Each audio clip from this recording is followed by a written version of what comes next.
Today, I want to talk about a nervous system response that hardly ever gets talked about. So, you have heard of the flight response and probably the fight and the freeze response, but there's a fourth response that shapes more relationships, more careers, more entire lives than any of those three combined. And most people cannot name it, they can't see it, and can't recognize it in themselves even when it is running their entire existence. And that response, the fourth response, is called the fawn response. And the fawn response is your nervous system's decision that the safest thing that you can do in the face of a threat is to make the person in front of you comfortable. It's to smooth things over, to agree, to appease, to accommodate, to become more than helpful, to be pleasant, to almost disappear from the conflict entirely by becoming exactly what the other person needs you to be in that moment. And it is a survival strategy that is so effective and so socially rewarded that most of us have been living inside of it our entire lives without ever knowing that we were in it. Fawn response is not conscious. You don't decide to do this. Your nervous system does it before your thinking brain has any chance to weigh in. So by the time you notice that you're fawning, you're usually already three sentences deep into an apology that you did not actually owe, or you have already said yes to something that you didn't want to do, or have already smiled at something that really made you kind of cringe inside. And as I'm explaining it to clients, I always like to identify that this is not a weakness. It is your body running a program it was trained to run, often before you could even speak.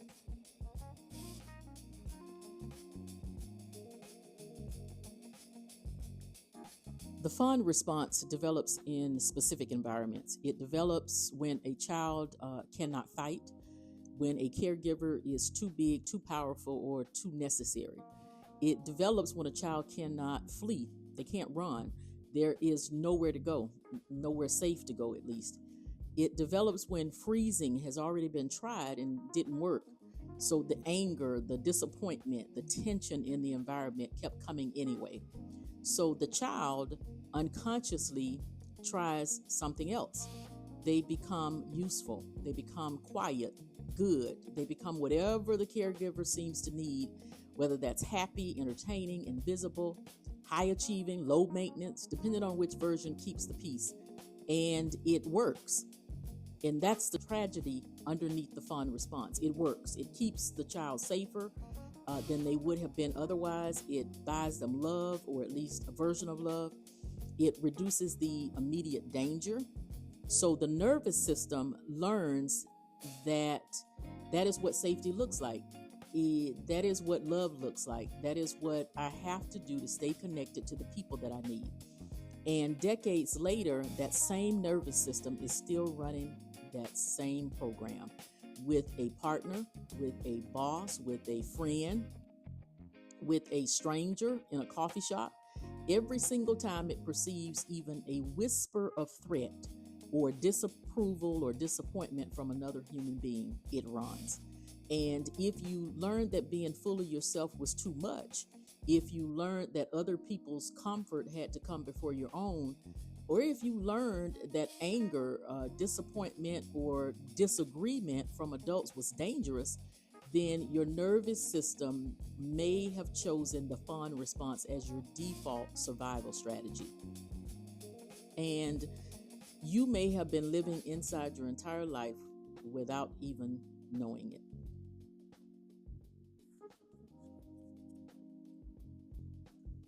Because the fawn response hides inside behaviors we usually praise, I want to be specific here and share with you several ways in which it shows up, sometimes very subtly. The first is chronic people pleasing. So that's simply saying yes when you mean no. It's agreeing with opinions that you don't hold, or laughing at jokes that you don't find funny. It's adjusting your entire personality depending on who you're around.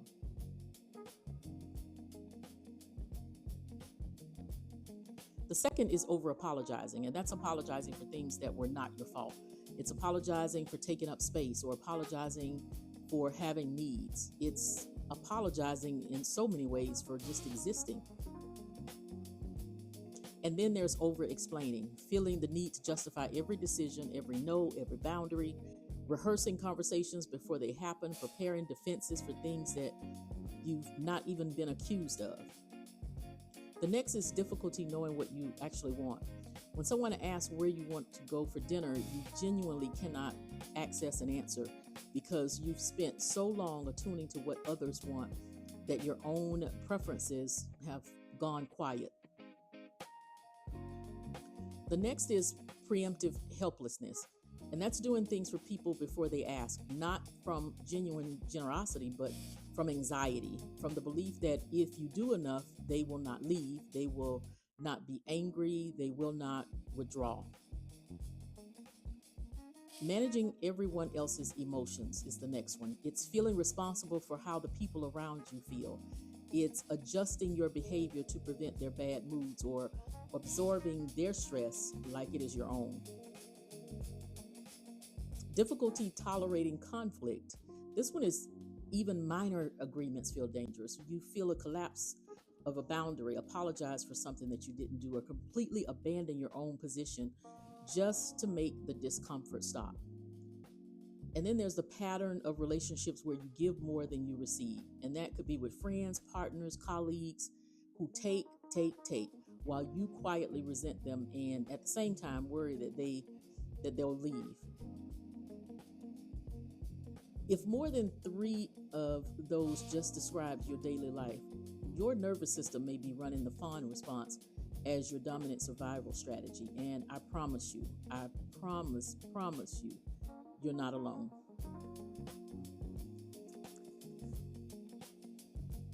Here's the reason the fawn response is so difficult to recognize in yourself. Every other survival response is uncomfortable to be around.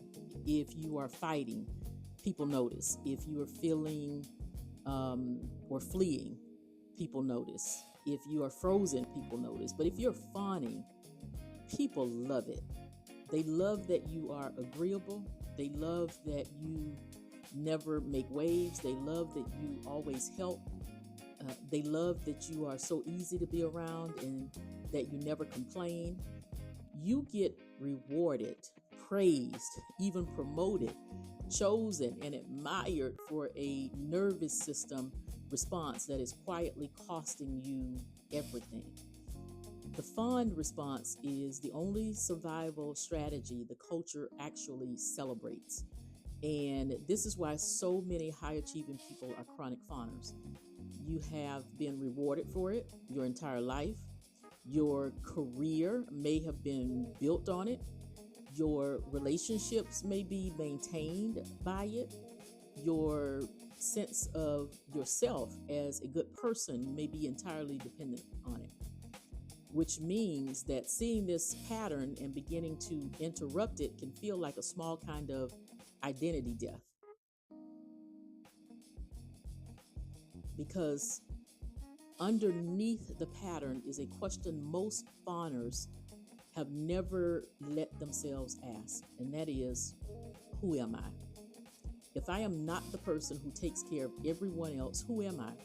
And this is the question the fawn response has been protecting you from your entire life. And it also is the question you cannot avoid if you want to come home to yourself. Here's where I want to talk about what fawning actually cost you.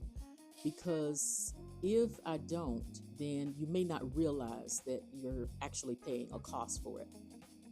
The first way it costs is it costs you your body. Chronic fawning means chronic sympathetic activation. And that's a nervous system that is always scanning for threat, always adjusting, always managing. The physical toll is real. It's fatigue, it's tension, digestive issues, autoimmune flares, chronic pain. The body doesn't lie about what it's carrying. It also costs you your identity. When you spend decades adjusting yourself to fit whoever you're with, you lose access to who you actually are. Your preferences fade, your voice quiets, your dreams shrink. You become defined by everyone else's needs and slowly forget you were ever supposed to have your own. It cost you your relationships. The real ones. The relationships built on your fawning are not built on you. They are built on the version of you that showed up to keep the peace, which means even the people who love you do not really know you. And you know that somewhere underneath, you know that. And that knowing is one of the loneliest experiences a human being can have, I believe. It costs you your resentment. Fawners are often described as generous, giving, and selfless, but underneath the surface, most chronic fawners are quietly resentful. And it's not because they are bad people, it's because they have been given from a well that was never allowed to refill. So resentment is what happens when self-abandonment goes on long enough. It costs you your discernment. When you have spent your whole life attuning to other people's emotions, you lose the ability to accurately read your own. You can't tell the difference between fear and love, between comfort and safety, between kindness and manipulation. Your radar is calibrated to everyone else's needs, and it forgets how to read your own.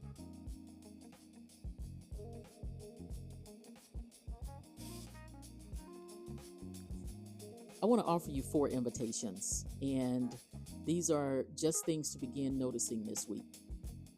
The first invitation is to notice the fawning as it's happening, and it's the first step.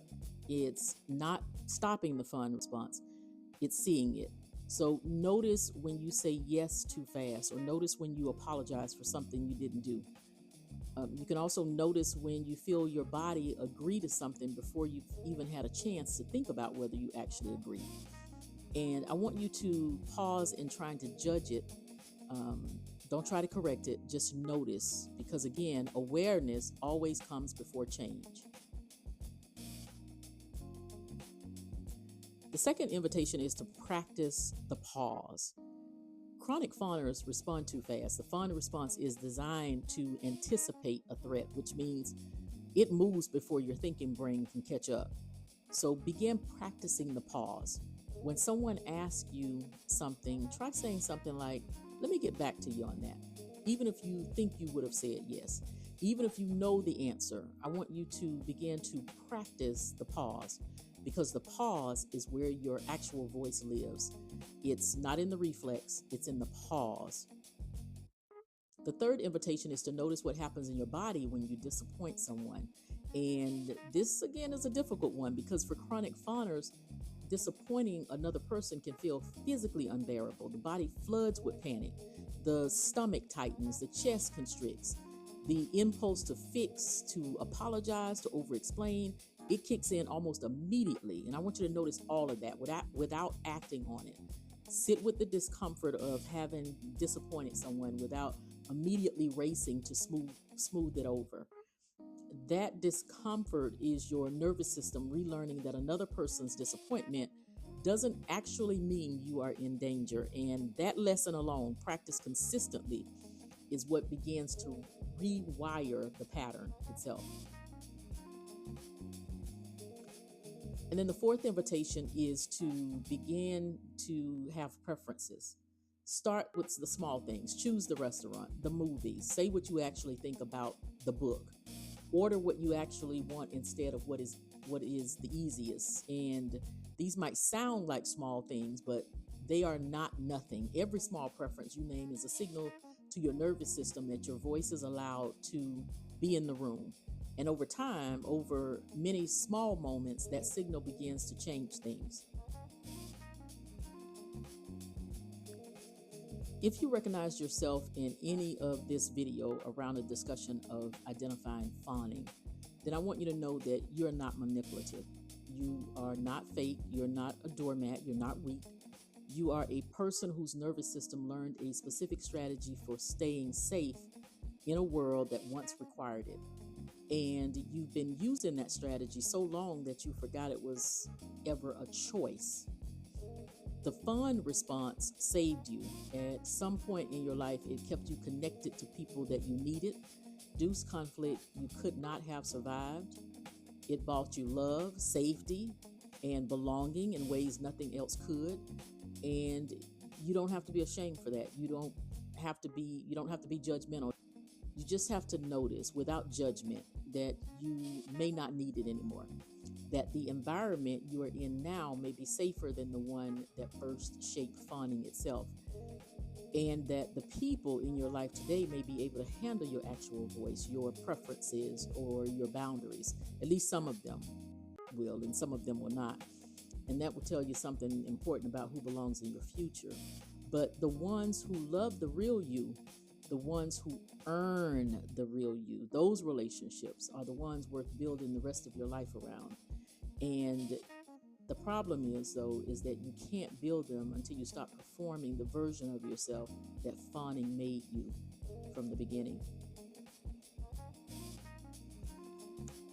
If you noticed yourself in the description of fawning, I want you to know that coming home to yourself is not fast. It's not dramatic. It's not a single moment of empowerment. It's thousands of small choices over months and years to name what you actually feel, to ask for what you want, to disappoint people that you've tried pleasing over and over again. It's being able to sit with the discomfort of being misunderstood and to trust that the ground underneath you is safer than the ground your nervous system remembers, because you are allowed to stop performing. You're allowed to take up space, to be difficult sometimes, to be inconvenient sometimes, to be unavailable sometimes. You are allowed to be a full human being. And that is not selfish. It is simply an invitation your body has been waiting to accept for a long time. Before you go, I want to ask you something. Where in your life are you fawning right now? Maybe it's in a relationship or a friendship, a family dynamic. It might be in the workplace. And again, you never have to share here, but I do invite you to name it. And if you feel called to, leave one word in the comments, and that word might be family, it might be partner, work, friendship. That word might be everywhere. Whatever it is, just one word will do. Thank you again for watching this video to the end, and thank you for being here and being on this journey with me as we continue to explore possibilities for the heart and mind. I'll see you in the next video.